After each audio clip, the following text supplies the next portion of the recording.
आज हम शुंग वंश का 3 मिनट के अंदर रिवीजन करेंगे। तो चलते हैं। देखिए, सबसे पहले समझते हैं कि शुंग वंश इतिहास के किस चैप्टर में आता है। तो इतिहास का एक चैप्टर है मौर्योत्तर काल, इसी के अंतर्गत आता है शुंग वंश।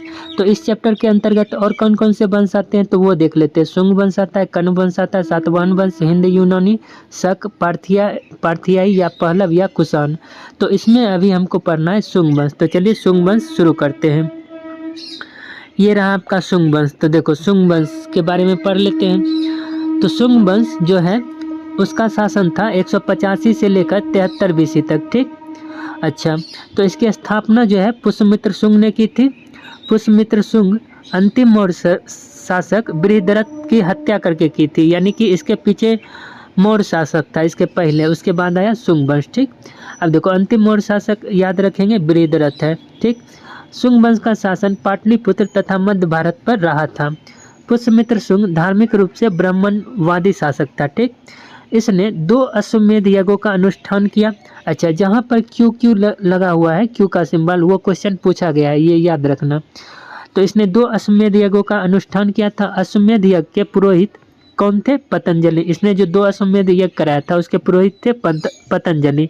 पतंजलि के बारे में एक बात याद रखना कि ये महाभाष्य के लेखक हैं। ठीक। अगला, धनदेव के अयोध्या के अभिलेख से पुष्यमित्र शुंग द्वारा कराए गए अश्वमेध यज्ञ की चर्चा मिलती है। तो पुष्यमित्र शुंग के अश्वमेध यज्ञ की चर्चा किस अभिलेख से मिलती है? तो अयोध्या के अभिलेख से। ठीक। संभवतः पुष्यमित्र शुंग बौद्ध विरोधी था। ठीक। लेकिन भरहुत स्तूप बनाने का श्रेय किसे जाता है? पुष्यमित्र शुंग को ही जाता है। तो इसी के समय में तक्षशिला का रूल भी चलता था। तक्षशिला के यवन शासक का रूल भी चलता था। तो उसका जो शासक था एंटियालसी दास। एंटियालसी दास का नाम के राजदूत का नाम था हेलियोडोरस। ठीक। अब देखो, तो शुंग शासक भागभद्र। ठीक।